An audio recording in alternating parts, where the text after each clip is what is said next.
Find your weight. Let's see. Okay. And just go ahead and do 12 for me, Betty. Great. Let's go to the next machine. Am I right? 33 years in this industry. I know this industry well. Anyway, Craig's going to demonstrate probably, I mean, Mark was going to go into it, but I obviously didn't want to keep you watching a little video. But there's like 5 different things you can do training-wise on this equipment, just on this machine alone.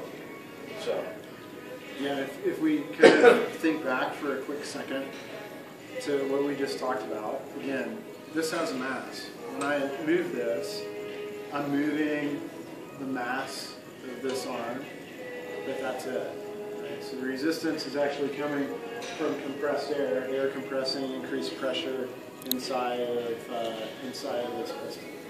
So what that means is that now, as you guys know, I can use granular resistance. I can go up a pound at a time. I can go up, even less than a pound at a time. But I can see that.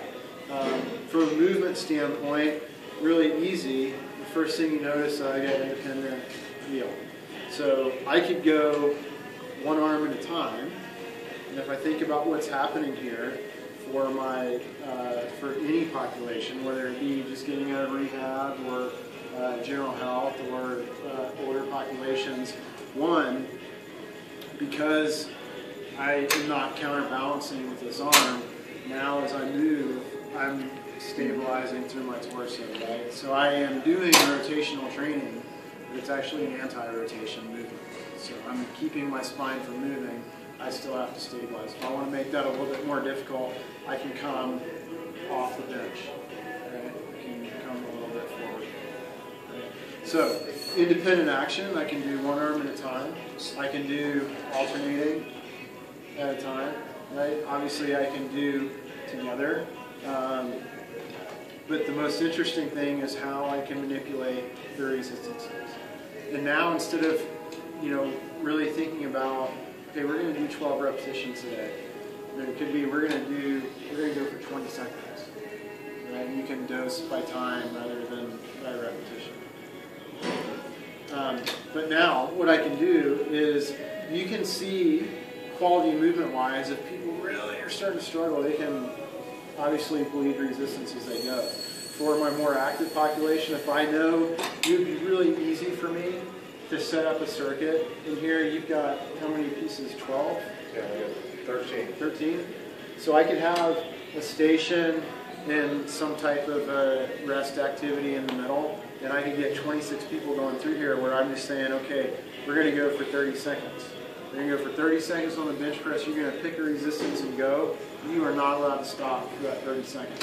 So I could start going, and as I start getting tired, I can bleed the resistance out and just keep going and bleed the resistance out.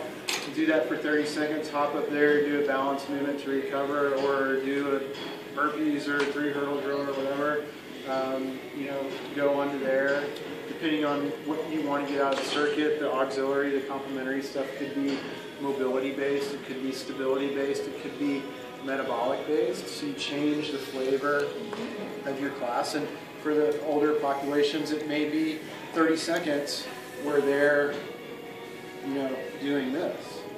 And that's fine. But remember, their level of effort that they would be doing on here versus over there, the force is going to be the same because there's no mass, right? It's easier, not easier, it's safer, change in direction, and at this point, I'm accelerating more, just automatic. Same force, decreased mass, higher acceleration. Right? So those are just some of the things that you can play with the loading. Right? You can load it up as high as you want and do heavy 6s, right? Where I'm here and I load up and I know that I've got a young athlete and I'm going to do a set of heavy 6 and move on to the next thing. I could do my heavy 6s, bleed it down to about 30% of my 1RM, and now do a speed strength type of thing with light resistance, higher speed. So you can manipulate the movements. You could do an alternating, you know, for an elderly population if you want to introduce alternating.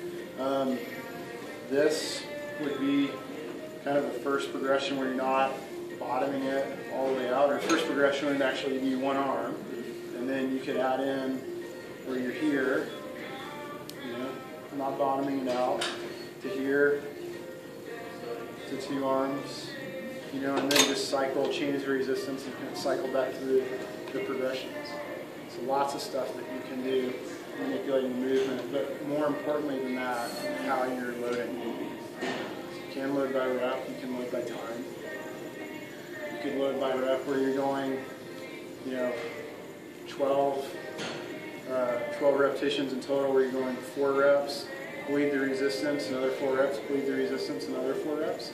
Even for an elderly population, if you see them that they're really struggling, right, over the course of 12, and their last one may be like really slow, they could do 4 repetitions like this and have them bleed another 4, right? Have them bleed, and you want them to sustain the velocity that they're moving at. And you'll end up, you know, being at a higher power output ultimately than you would at the end if you didn't bleed it. So The other thing is eccentric loading. Yeah. What I would do, and I've done this with clients, is like for a female, a lot of the guys, the big muscle heads, are like come over and just load up the air and come back, do eccentric load. Osteoporosis. There's a lot of women that have been fighting them. You can adjust those arms to be safe to where she's not going to fly back, but she can go up and tell her to hold, not lock her elbows, hold on to resistance, but exhale, inhale, she's doing an isometric hold. Load those muscles up instantaneously with the load, and then the leg press. And we had a woman who was 65, a school teacher, got tested with her bone density, was pre-osteoporosis. Went back and saw her doctor. What we had her do is 12 reps, very high speed. But at the end of her 12 reps, eccentric loading. So she went ahead and adjusted the handlebars, went ahead and did like 3 or 4 reps, just exhaling, you know, as you're trying to hold on to resistance. Don't hold your breath. You know about the valve cell stuff. Come back, decrease the load.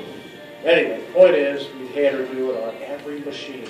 Okay? She loved it. Went back to the doctor, did a bone density test. This is God's honest truth. They said, oh my God. And she goes, what? What supplement are you taking? You just increase your bone density 2%. She goes, I haven't done anything.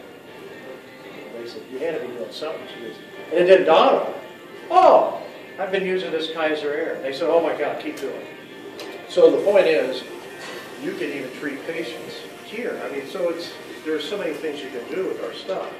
Unlike a weight stack, you can't hold up, let me pull the weight stack up, let me stand on it, go ahead, bring it back slow.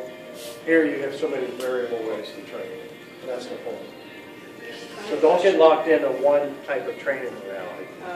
See the difference in our height, our seat